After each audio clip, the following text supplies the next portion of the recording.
Question number 9, Kevin Hague. Thank you, Mr. Speaker. My question is to the Minister of Health and asks, does the Minister have confidence in the Capital and Coast District Health Board? Speaker. The Honourable Pesata Sam Lotu-Iiga. On behalf of the Minister, yes. Supplementary. Supplementary question, Kevin Hague. How does the DHB retain his confidence when a recent Crimes of Torture Act report found the treatment of Ashley Peacock to be cruel, inhuman and degrading, and recommended urgent action for the 3rd time, something that has still not occurred? The Speaker. Honourable Pesata Sam Lotu-Iiga. Mr. Speaker, point of order, actually. Point of order, the Honourable Pesata Sam Mr. Speaker, I just want to table the Ombudsman's report, the CODA report, that includes Appendix 5. Order. Oh, sorry, I seek leave to table this report. It will be easily available if members want it. I suspect it may well have already been presented in the court. Will the member please address the question? Well, speaking to the point of order, there has been an addition to the report that the member may not be aware of. Order. Then the member can get it. It'll be publicly available on the Ombudsman's website. Will the Minister answer the question?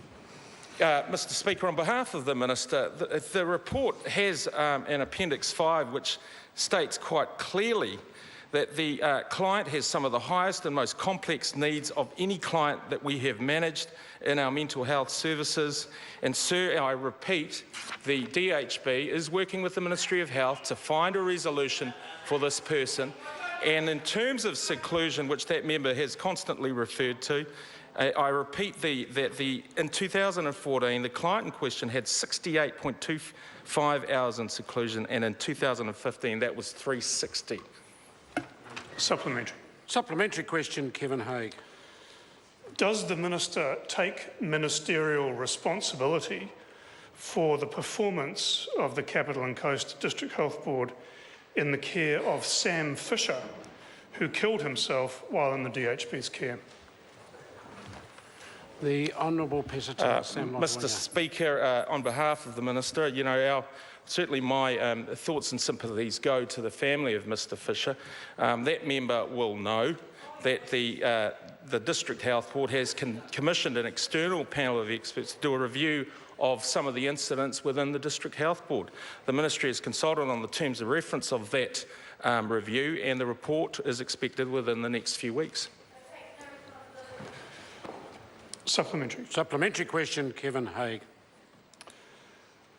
Does he take ministerial responsibility for the action of DHB Chief Executive Debbie Chin, who emailed more than 3,000 DHB staff after Sam Fisher killed himself, including detailed personal information that breached the confidentiality of both Sam and his mother?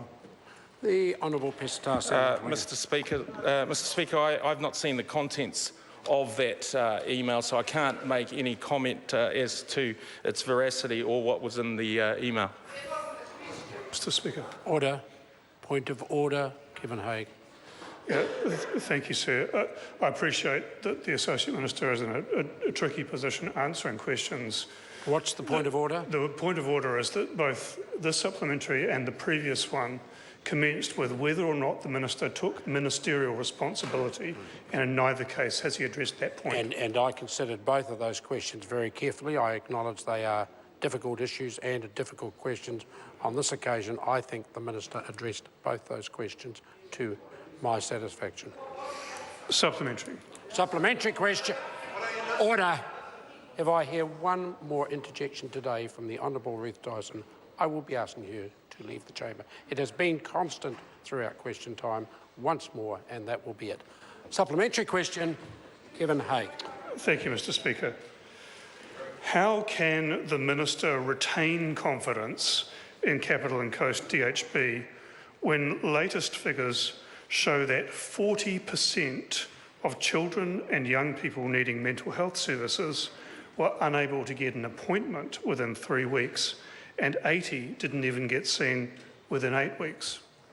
The Honourable Pesata Sam Lotu-Iiga. Mr Speaker, that member knows that the funding for mental health services has gone up over $300 million across New Zealand, and that there is a ring-fencing of funding that goes to the District Health Board in order for the District Health Board to meet the needs, the mental health needs of that community.